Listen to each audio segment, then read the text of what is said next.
Let's watch the cost of the Concordia. Concordia, I can speak. So far, I've watched 2 videos by the internet historian, and I like those 2 videos. The Costa Concordia, ship of dreams. It's been 8 years. I can still smell the buffets from Look their how 5 pretty! restaurants. The casino and 3-story theater had hardly been used. Ah, the gym, the day spa. The The day sheets spa! in their 1,500 luxurious cabins hadn't even been slept in. Costa Concordia cost $570 million to build. Ah! And you could tell. You could really tell. Wherever you are, near far. I remember it like it was just a few years ago. We had left Civitavecchia, a port in Rome, and we were making our way to Savona. It was day 2 of our 7-day journey. But that ship, she was cursed. Oh my god. When she premiered, the traditional bottle of champagne bounced right off the side instead of smashing. A bad omen. That's bad luck. But I'm not the superstitious type. Nothing could go wrong on Friday the 13th of January, 2012, On the 100th year anniversary of the Titanic. What? On a ship that's also only safety rated for 2-compartment flooding. Especially not when you have a 5-star max level captain like Francisco Scatino. A man who mysteriously rose from head of security to the position of captain within just a couple of years. he knows exactly what to do in case of an emergency. For example, when he caused this emergency in 2008, when he crashed into a port in Sicily. And in 2010, in Warnemünde, Germany, when he was steering a different ship and came into port too fast and caused another collision. I've got a good feeling about this. Good So feeling. let's set the scene. It's a beautiful evening.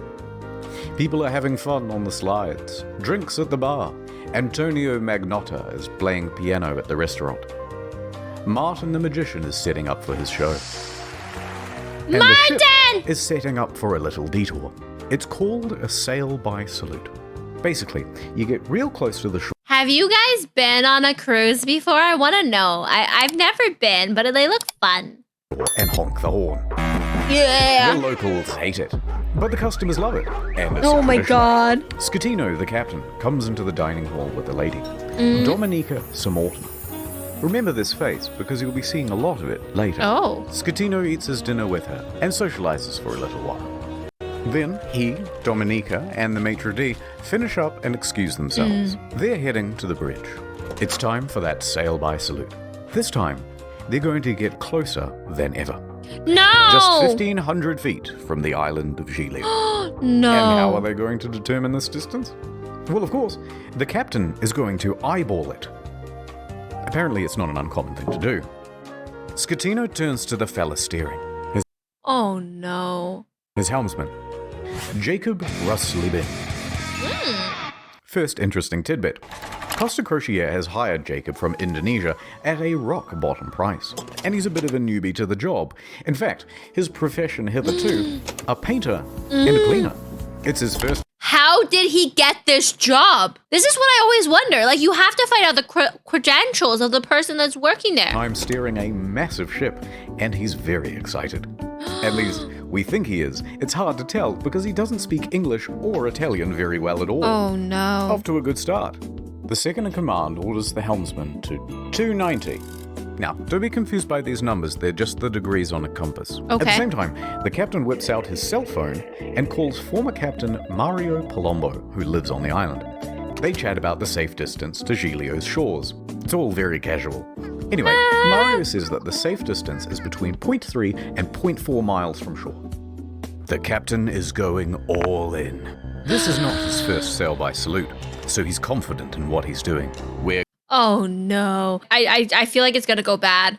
going closer than we've ever been before. The captain's eyeballing it again. New heading of 300, he tells the helmsman. Downstairs, Martin is about to cut his assistant in half. And of course, that means that there's already a lady inside this box. She's waiting for the cue, and then she'll poke her legs out. The captain is giving more orders. Pulling gently to 310. Increase speed to 16 knots.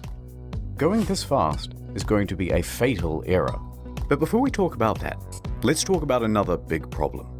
Language barrier. Because at this point, the captain says 325, but the helmsman relays 315.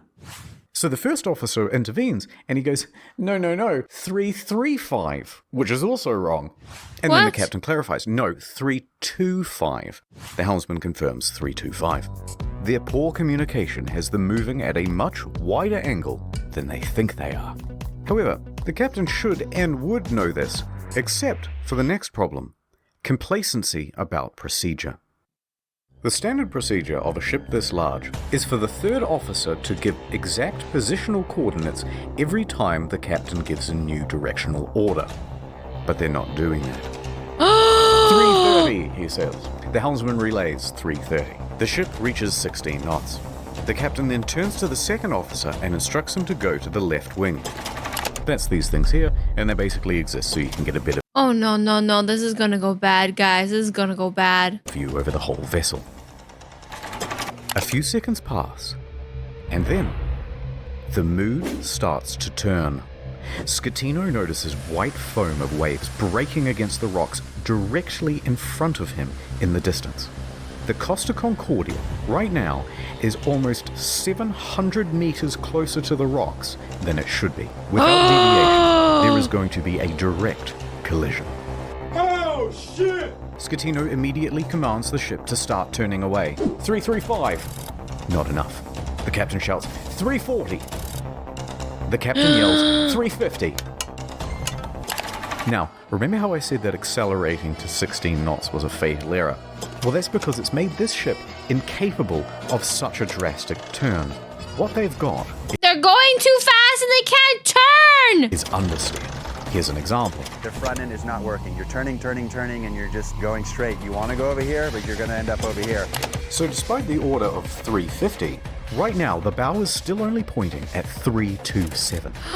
Not nearly enough to miss the rock. Oh, And no. it's Oh, about to get no. worse. That Oh, language no. barrier again. In these critical moments where every second counts, the helmsman wrongly relays 340. The captain snaps back, 350 starboard or we end up on the rocks. The third officer goes to assist the helmsman. Now, don't get confused by the orders from here. We're changing over to rudder instructions. The captain yells, starboard 10, starboard 20, and still it's not enough. Oh, Hard to no. starboard. That means as hard as it'll go. But at this point, even if they clear these rocks, they need to get the rest of the ship to swing around it. So the captain yells, midship, which centers the rudder. The bow is now less than 150 meters from Skull Oh, no. Port 10. But the helmsman no. only gets to port 5 before another order is given 2 seconds later. Port 20. They might just avoid disaster here, maybe.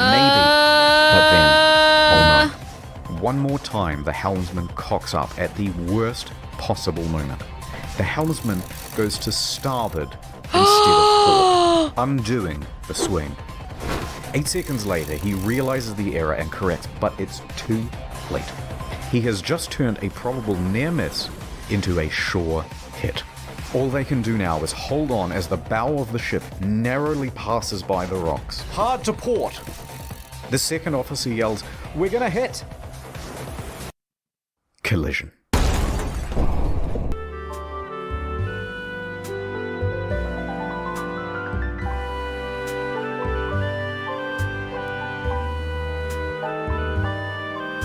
The pasta! Not the pasta!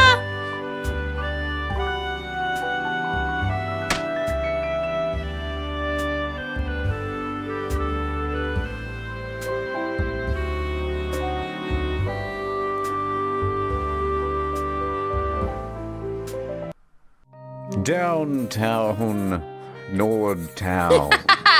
Time! It's day 56 of playing Russian roulette. Seems I never win.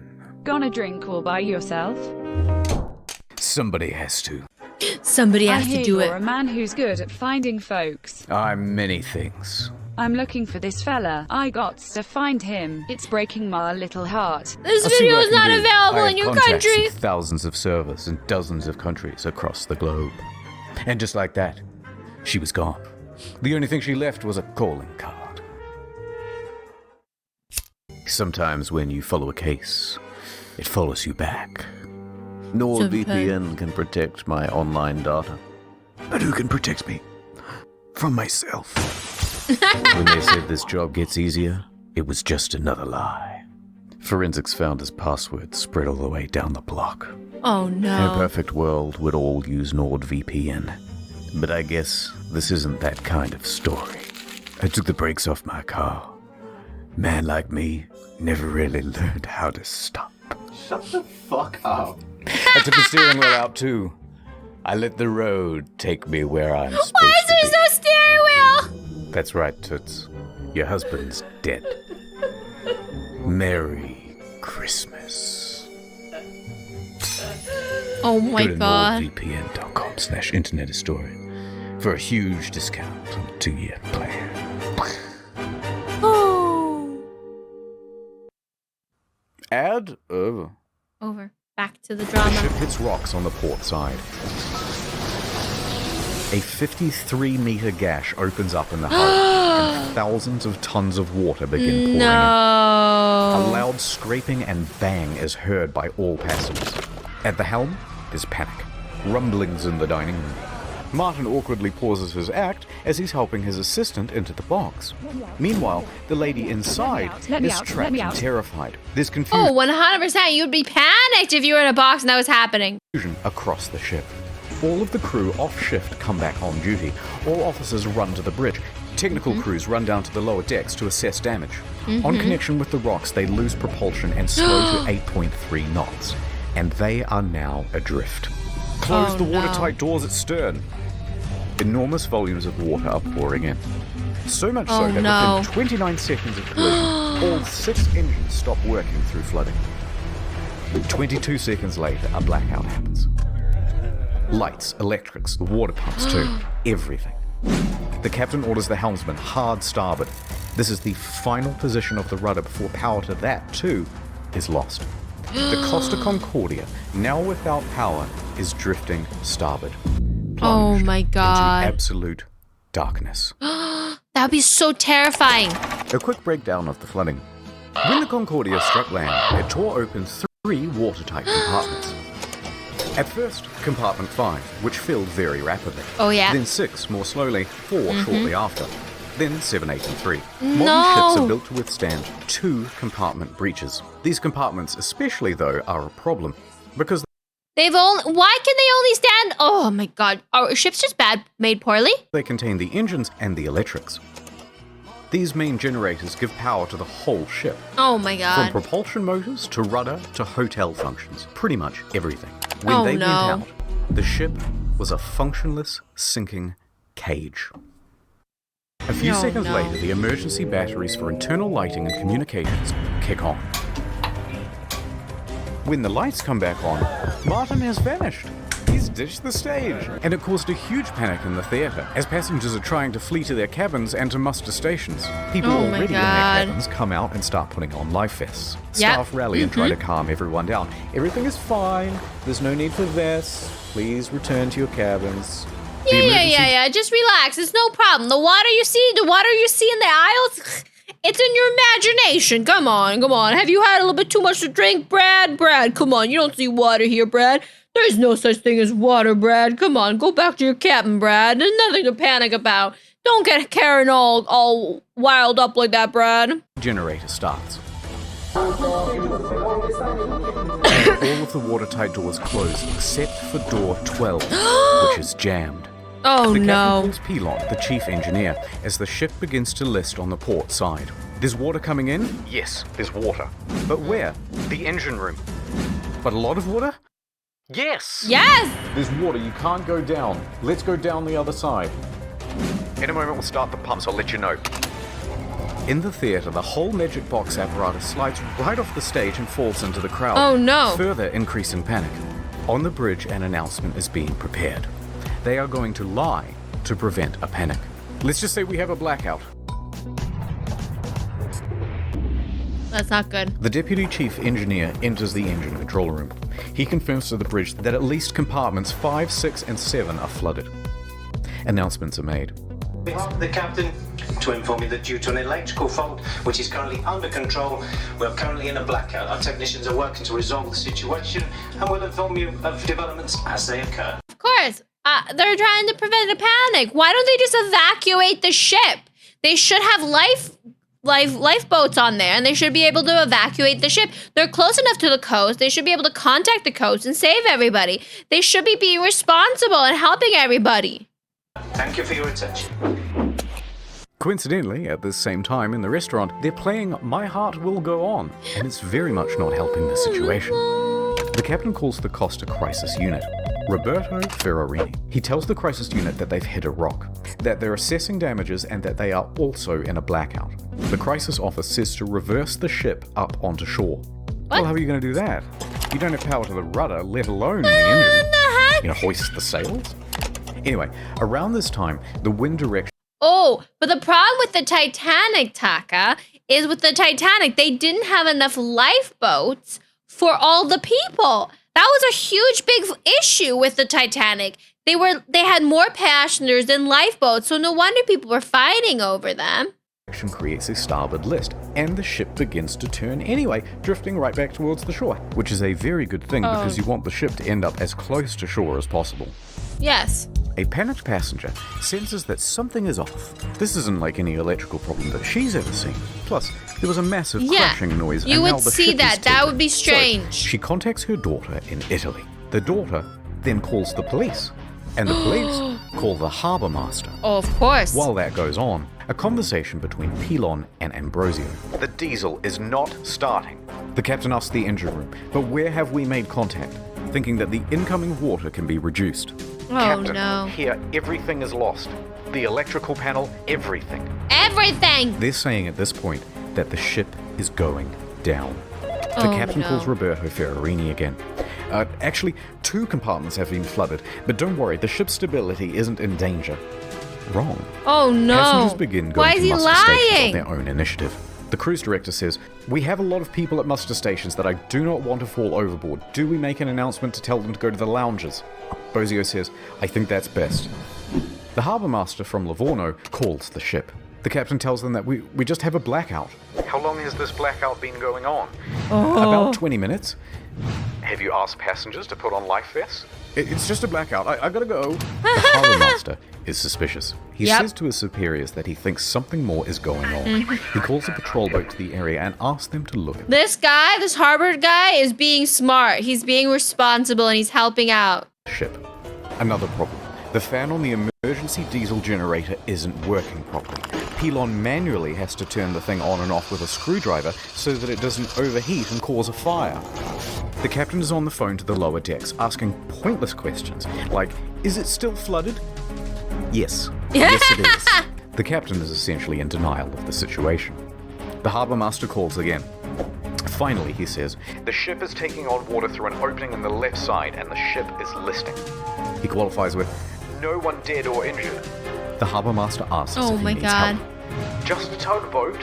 When in reality, they need a a full tugboat? rescue. With 3 compartments flooded, the captain finally realizes that things are really bad and they are not going to improve. The Coast Guard orders every available ship to the sea.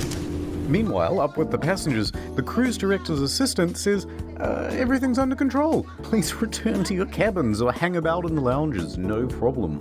She said this despite knowing it was wrong and that it further endangered lives. Most passengers at this point, though, aren't listening to this nonsense, and they're busy figuring out how to abandon ship. Bang, bang, bang, bang, bang, bang, bang. Local television has already picked up the story and they begin broadcasting live radio feed from the bridge.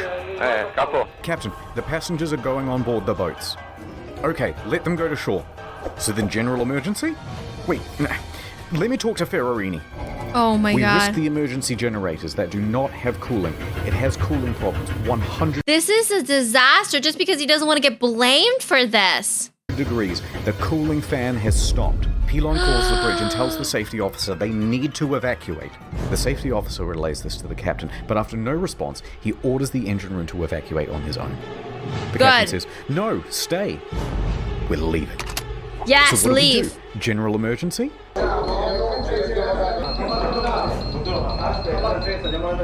The captain tells Is that real footage from the boat? Ferrarini that he's abandoning ship. Abandoned ship. Another announcement is made. Ladies and gentlemen, your attention please. The situation is under control. Please remain calm. But at this time, proceed to your muster station. They're located outside on deck 4. The Livorno Coast Guard calls again. Well, clearly this is not real video. Come on. The captain declares distress. The Coast Guard officially calls for rescue operations. They contact Pietro Mille, the helicopter base commander, who then calls in every available pilot. That's the nice thing about the modern day versus when Titanic happened back in the olden times. We have phones now. The poor child was so scared. They didn't know what was happening. As he rushes down to the helicopter base, Pilon shuts down the emergency generator for the final time. The first rescue vessel arrives. By this point, the lifeboats are already going. Luckily, the ship is very close to shore. Oh, perhaps too close to shore. The ship forcefully runs aground, creating an uneven center of gravity. Oh no. And it begins heavily listing starboard. Oh, the captain no. issues a general emergency on board. The announcement to abandon ship is finally called and alarms ring out. And with that comes panic. Of And now that course. they're listing, with many of the lifeboats too awkwardly positioned to enter the water, Oh, there aren't no. enough readily available, and they have to start going back and forth to the shore, picking people up and dropping them off.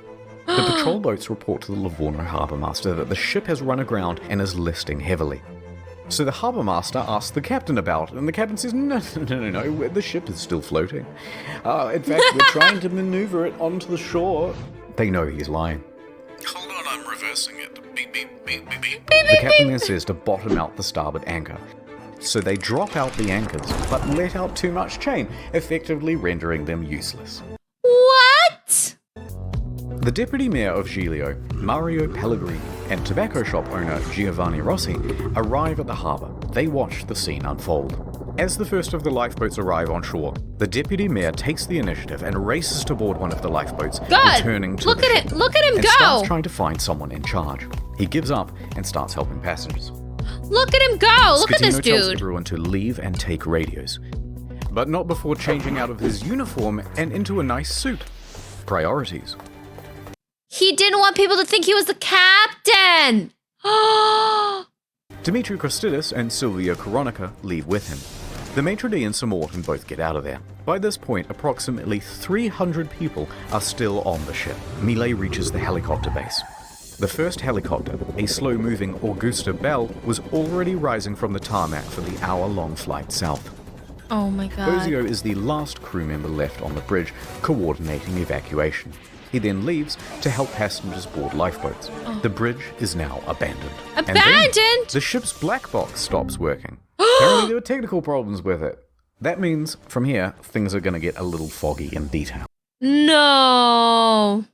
A while later, rescue helicopters arrive, but there's Also, the reason the Titanic didn't have enough lifeboats was because the director of creating it said the Titanic should be luxurious, and having too many lifeboats would make it look unsightly and ugly. So the reason why people fought over lifeboats was because of intentional malicious design. Oh my god. That sounds about right. That sounds about right. These wealthy people. struggling to find the ship because they're expecting it to still be well above water. Passengers are scaling down the port side by ladder as Look at lifeboats that. return to pick them up. This is no joke. Oh my goodness. It was no joking. Oh my god. Oh my god.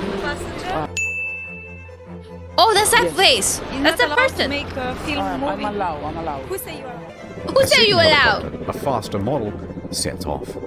The ship stops healing and comes to a final resting place. Now the It just keeps rotating. Coast Guard calls the captain because he's just learnt that the captain has abandoned ship. The captain claims, no, actually I slipped and I fell into one of the lifeboats. I'm close. But now that I'm on board, I may as well head back to shore. DeFalco tells the captain to get the fuck back on board. And the captain kind of acts confused and then effectively refuses. So the captain makes it to shore. From here, we only have mainstream news reports to rely on, so it's not going to be super accurate. But they say that Giglio's police chief then finds 110 survivors on the rocks at Point Gabbianara, and among them is the captain. It's not known whether the captain helped anyone while he was there, and in fact, the police chief claimed that he just sat on the rocks and watched other people do the rescuing.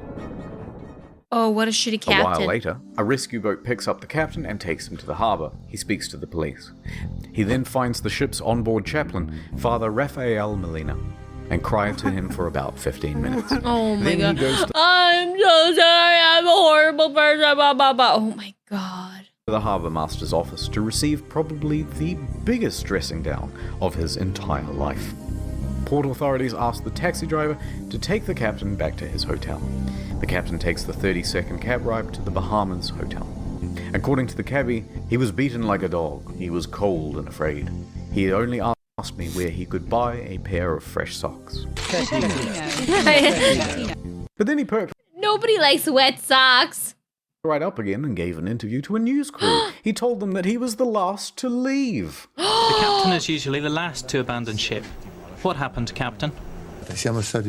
We were the last to leave the ship. Lies! All day Saturday, rescuers search for people on the ship. On Sunday morning, a South Korean couple is found in their cabin, safe but shivering. They had slept through the crash and woke up unable to exit their cabin. They slept through the crash! Look at them, they're hard sleepers! The last survivor, Manrico Giampandroni, was found with a broken leg. He was the cabin's service director. In the end, 32 people died. The final body wasn't discovered until nearly 32 people died? That's too many. That's 32 too many. 3 years later. A crew member, Russell 3 years later? Rebello, and it's believed that he died a hero helping passengers off the ship. The Costa Concordia was the largest cruise ship Why are these videos keep making me want to cry? disaster since the Titanic. And then there's the ship. This is what happens to a 110,000-ton cruise Oh liner my god. when it's left half rolled over in the ocean. They just left it there?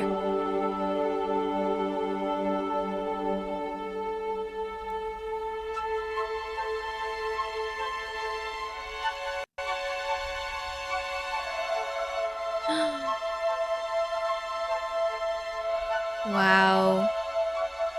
Wowie.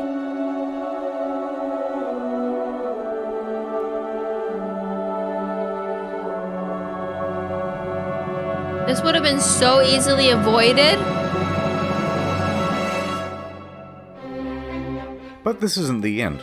It's just the halfway point. Oh no. What most people know is that the Costa Concordia had crashed, many dead, and that the captain abandoned ship like a coward. But there's a whole veritable spaghetti of details to untangle. Why? Why are you grabbing with your hands? I was just gonna say, I really want spaghetti now, but now I'm like, oh, I don't know if I want that. Let's dive in. There they are. The deets.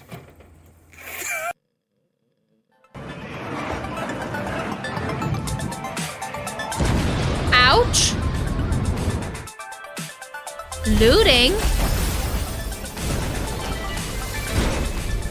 Of course people would loot it. The Costa Concordia was more than just a floating resort. There's a mall, a casino, cha-ching, cha-ching. A mall This and iron casino? chest was full of safes and cash registers and expensive fittings. And there were plenty of gamers prepared to sneak by authorities and try their luck in the hot zone. Within days, police divers reported that valuable items, once seen lying around the ship, were now missing. Would you loot the boat if you had the ability to loot the boat? Yeah, it was a mall and a casino, so there would be lots of loot. It would be perfect for looting. High-end liquor, expensive furniture, dining sets, cash from the casino, cash registers, jewelry and display cabinets, safes, Japanese woodblock prints by famous 18th century artists, as well as the iconic bell, which hung from the bridge of the ship. It was never found. Who steals a big fuck-off bell? Who steals a Even bell? the server admins were getting involved. 4 divers who were part of the company contracted to refloat the Concordia were spotted on CCTV. Oh my god, the people that were Supposed to float the ship back up. We're looting the ship. That sounds about right. That's capitalism in a nutshell right there. You can melt down the bell. Exactly. We don't know. It could be high quality metal. With the price of the Concordia, I wouldn't be surprised if it wasn't made out of like really good quality silver. Sneaking out to the ship. A patrol boat was dispatched, and the men were caught inside the fancy suites with rucksacks full of stolen goods. The 4 men are charged with stealing. Oh my god. And pinching. Later on, stolen as well as legitimate items found their way to Amazon and eBay. Chips from the casino. Of course stolen items ended up on eBay! Postcards and cabin access cards became highly sought after souvenirs. It even has a watermark. Some Australian guy even made a listing for the ship itself, advertising it as buyer to collect. And although there were plenty of bidders, eBay pulled the plug.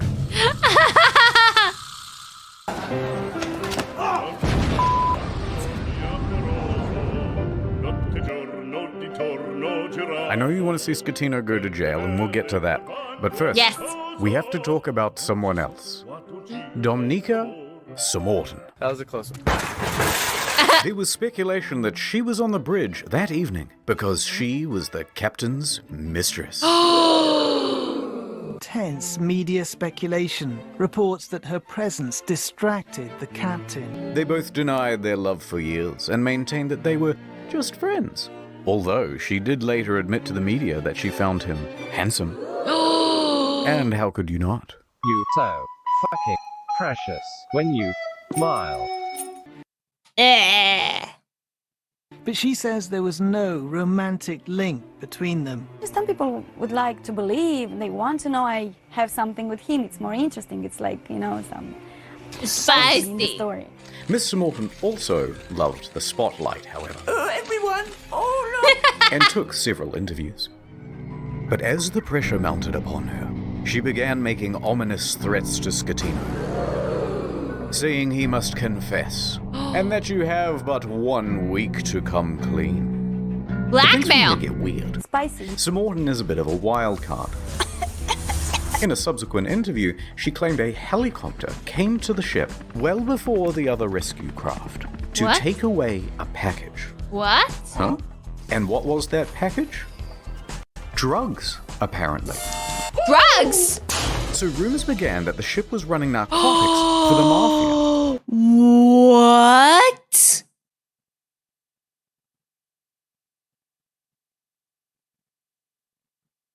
It's a fucking drug fund? It's a drug? It's a drug? It's drugs? I can't speak. Drugs? Drugs? And not without cause. A number of cruise ships, even recently, have been caught trafficking drugs. As an aside, Scatino was tested for drugs immediately after the crash. He tested negative for drugs in his system, but trace amounts of cocaine were found in a hair sample. Makes it smoother and less dry. Nonetheless, the Concordia was searched and no drugs were reportedly ever found. Oh. How did we get here? Oh, right, a helicopter. Samorton commented on it again the next day and said, actually, that helicopter was just for the captain as a means of evacuation from the ship. Okay, wait. So she expected to get some sort of first-class rescue while everyone else was still stuck on the ship? Wait, how did we get here? Wait, what? Right, sex with the captain.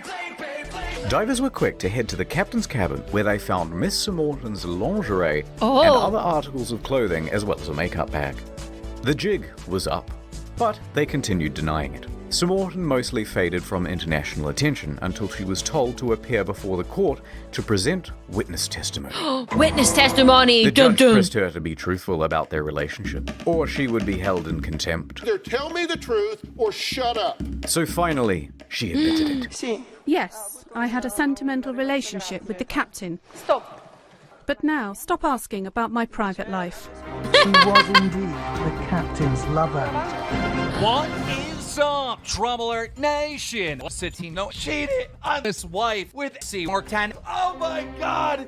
She and Scatino had been having... Is that the level of reaction you guys want from me? Like, oh my god! Is that the extra, above reaction that people are expecting on the internet? That kind of reaction? Having an affair for several weeks. She also said that on the night she boarded, she didn't have a ticket. Ticket, please. And didn't need to pay because nobody questions you when you're the captain's lover.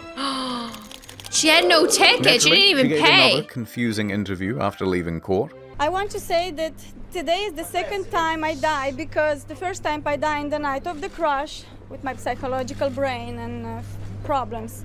And today I died the second time because, of course, people find out something that I try to hide.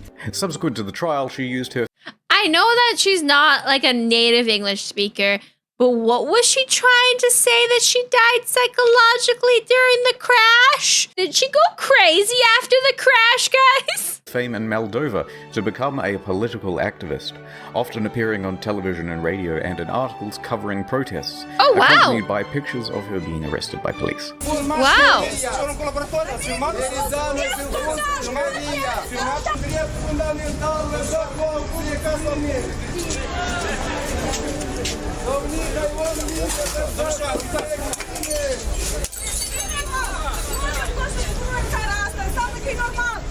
It was some stuff about victims of violence, women's rights, girl power, yada yada yada, and interestingly, part of a push to block the sale of shares of Moldova's train network to Russia. Sure. Other than that, I don't really know what she's been up to. Let me just check on her Oh god, not again. Oh no. Nothing answers my question. But she's now an activist, which I'm like, okay. Good job.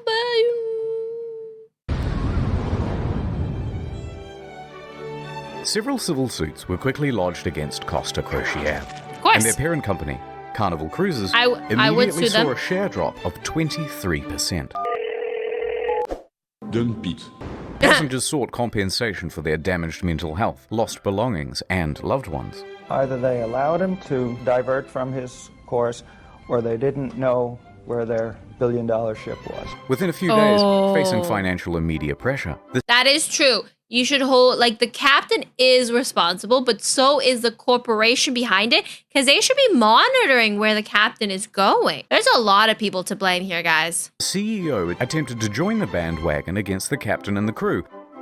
That was not the ordinary route that the ship was taking at the time, and was not only taking, but the time the ship was... Claiming that the ship was not approved to deviate from the route. But that wasn't true. I agree. Approval isn't required if the ship is deviating by less than 15 miles, or that it was against company rules. Also untrue, because investigators found that they didn't have any rules about deviating route, and they tacitly encouraged sail-by salutes. Now, There was no rules. Oh, the company should be blamed here too. in response to the civil suits, Costa Crociere offered passengers 11,000 euros each as compensation. That's kind of... I mean, 11,000 euros is like kind of not enough. It's kind of not enough, guys. Considering some people lost family members. Small.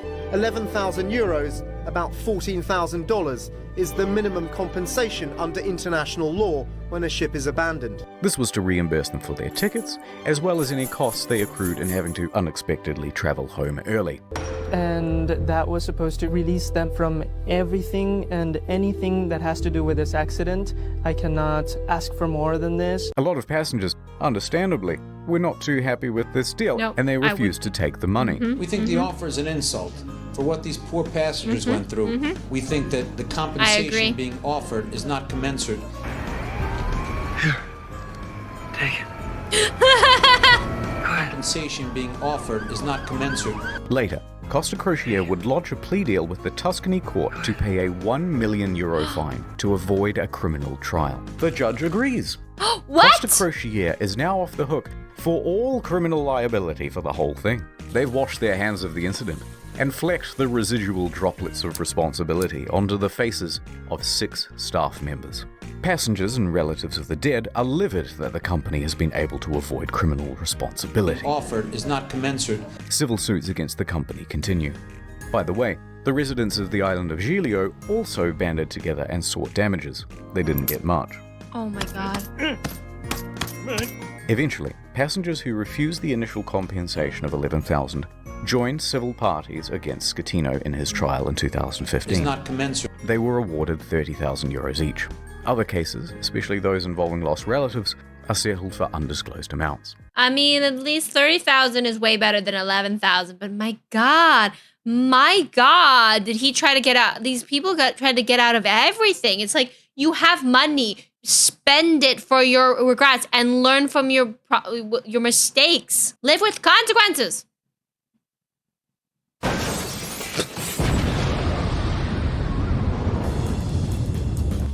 New York attorney Peter Renee travelled to Budapest to represent 6 real survivors of the disaster. At Ronay & Ronay, we personally work on every case. And we'll work harder than anyone to get you the most money possible in the shortest amount of time. And while on the job... And this is why bad people keep being wealthy and good people keep not getting money, because they would give the money away to do the right thing. And this is why all billionaires are assholes. A 7th case cropped up via email. An elderly woman, Alona, said, "Help me, Mr. Ronai, for I have lost my daughter, Eva, and my 5-year-old granddaughter, Roxana." So Mr. Renai agreed to speak with her. Oh no! However, there were some inconsistencies in her story. Neither Eva nor Roxana were on the passenger list. Odd, but Costa is known for having stowaways. Gotcha, bitch! Still, Mr. Renai was suspicious. They wouldn't cheaty old Petey, would they? Renai inquired further about why she was on board, especially without a ticket. Ilona said, "Well, I don't know, but you should ask her boyfriend. Zolt Horvath. He'll know all the details." "I'm up all night. I'm going crazy," he said. But Mr. Renai was still suspicious. Because then she asked, "How much money do you think this is worth?" This is a huge red flag, Petey. In 20 years of doing this, you've never had anyone ask about money. Why now? So Mr. Renai hired an investigator and sent photos around of the missing girl. The next day, the phone rang. Oh, hoi hoi. It was the boyfriend again. Look, there's been a bit of a misunderstanding and the child isn't missing at all. What? Uh-huh. And then he claimed he was confused because he had done too many drugs the night before. Oh. Okay, can I speak to the daughter then? At first, he was refused. So Renai said that he'd have to file a missing persons report to the police if he couldn't. The boyfriend relented. That night, Renai met with Zolt and brought the police with him. He speaks to the granddaughter and asks her if she's seen Mum. "Yeah, I saw her today." "Oh, really?" "Yeah, we went to the park today and we went on the swings." Oh no, the jig was up. Oh no. So the mum walks into the room sheepishly. "It's a miracle." And the story changed again. "Okay, I'm not dead, but I did injure me leg when I jumped from the ship. And then I immediately flew back to Budapest. Although don't worry about checking my leg because there are no visible marks or injuries." Oh my God, they're trying to scam! Oh, Petey, I'm beginning to think they weren't even on the boat. Also, it turns out this lady isn't her mum, it's just a neighbour. Eventually, Renee managed to make the pair confess. And then they said, "Hey, we haven't done anything wrong. We haven't taken any money." And in the end, it looks like there'll be no criminal punishment for the scam, because Hungary, a former communist country, has no laws against insurance fraud on the books. Oh, hey! If there's no laws, they can't do anything about that. Oh, that's a bad idea. Oh, that's a very bad idea. That's such a bad idea. That's such a bad idea. What are you doing? Oh my God. Mario, would you teach me some Italian? Oh, of course. Means get back on board for fuck's sake. Okay, thanks. Gregorio De Falco, the naval officer who shouted at Schettino to "Vada a bordo caso," became a bit of a national hero overnight in Italy. He, like the rest of the world, expected Schettino to go down with the ship.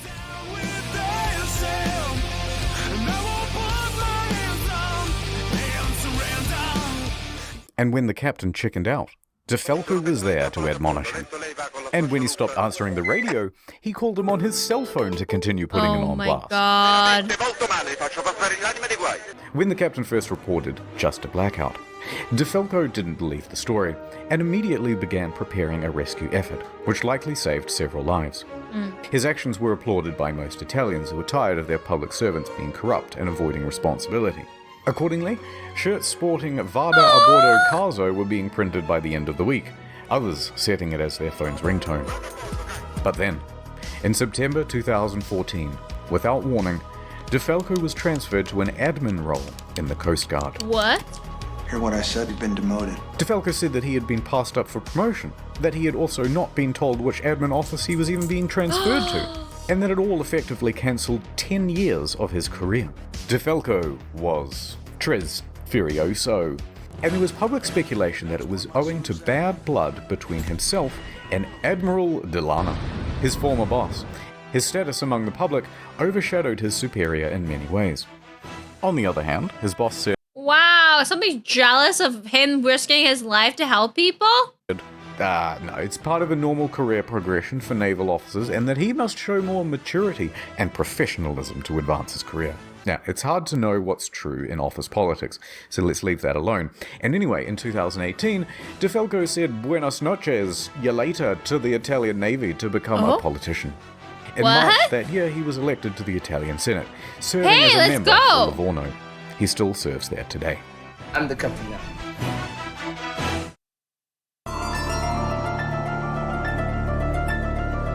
Oh no, what's gonna happen?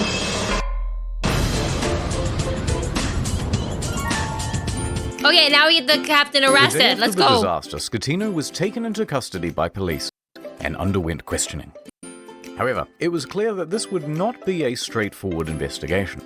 So the judge released him under house arrest at his home in Sorrento, a town in Napoli. Napoli. By Good July pizza. of that year, the house arrest was relaxed and he was allowed within this general area. While under house arrest, he wrote a book with this journalist from Rai magazine. I have no idea what it says, I don't speak Italian. But goddammit, he must have some kind of charisma going on, because there's been a lot of speculation in the press that he had an affair with her as well. You can't get away with it! Hold on, I got it. Not content with abandoning his ship, this dude is determined to abandon his wife as well. So, Scatino and 5 others are facing criminal charges. Straight away, everyone lodges a plea bargain with the court, and all of those plea bargains are accepted, except for Scatino's.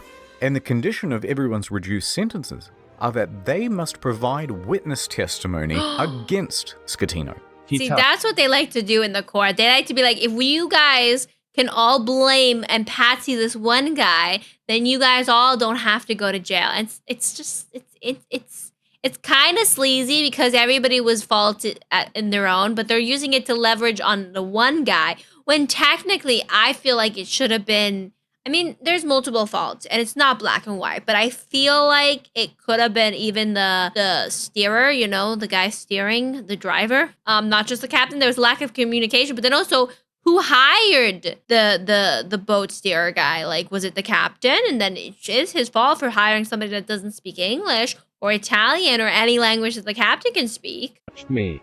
Ciro, Jacob, and Silvia were all given suspended sentences. Roberto and Manrico are able to opt for community service or house arrest. Not a bad deal. A good deal. A good deal. And that meant that Scatino was now all on his own. Oh no. Ciro, the first officer, was the first to give his testimony. On the witness stand, he claimed that Scatino was distracted by his mistress and other guests on the bridge. Oh my God. That there was confusion over who was in command. Then it was Jacob's turn, and he said Lamau XD because he didn't actually bother with his testimony or his reduced sentence. He just fled the country. It took authorities 12 months to eventually track him down on the outskirts of Jakarta. And when they said, "Oi, we still want that witness testimony," he just scalped again, and he hasn't been found since. After that, Ferrarini gave his testimony, then What? He just escaped? The boat driver escaped? We don't have time to relitigate the whole trial, so let's just go straight to the verdict. Guilty! Guilty, guilty, guilty, guilty. Scatino was found guilty of multiple manslaughter, causing a shipwreck, abandoning ship, and lying to authorities. He is sentenced to 16 years and 1 month in prison. He's still in jail, guys. But wait, there's still the appeals. The appeals trial begins. And the verdict on the appeal? Surprise! Rejected! So Scatino's lawyers appealed again. And the verdict on the final appeal? Scatino made multiple attempts to secure a plea deal, but was denied by the prosecution each time. The prosecution called for Scatino to be sentenced to 26 years in prison, calling the incident a Titanic affair. Oh, okay, I see what you did there. Scatino was not present. His lawyers stated that he was waiting outside of the jail for the ruling, so that if his plea was rejected, he could immediately start serving his sentence. And with that, 5 years and 4 months after the disaster, he was finally in a cell. I will not be making any comment. Oh, God, that hurt.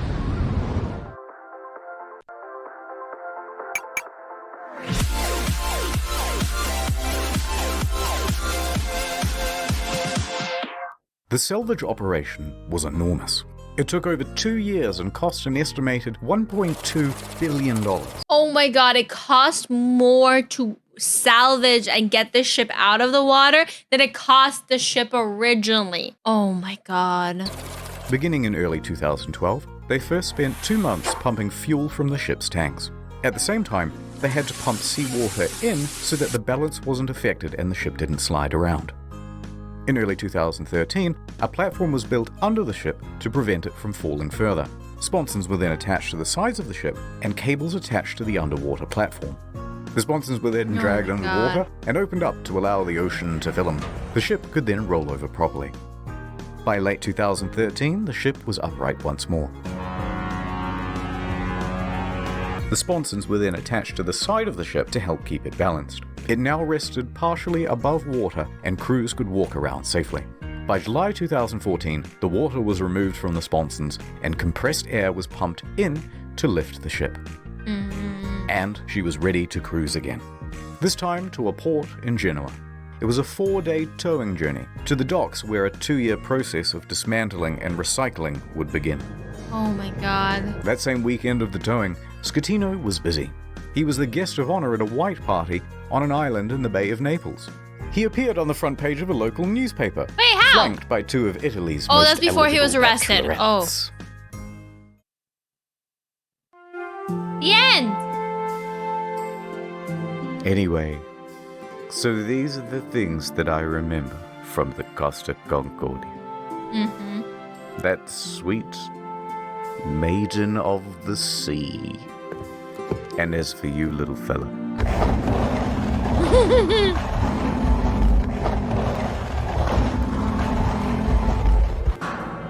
well, it's time to return you from whence you came.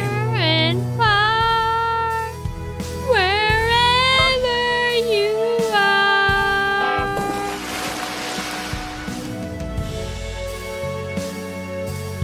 Oh my God, guys, that was a disaster. That was an absolute disaster of a shipwreck. What the heck? What the heck? How did I never hear about this before?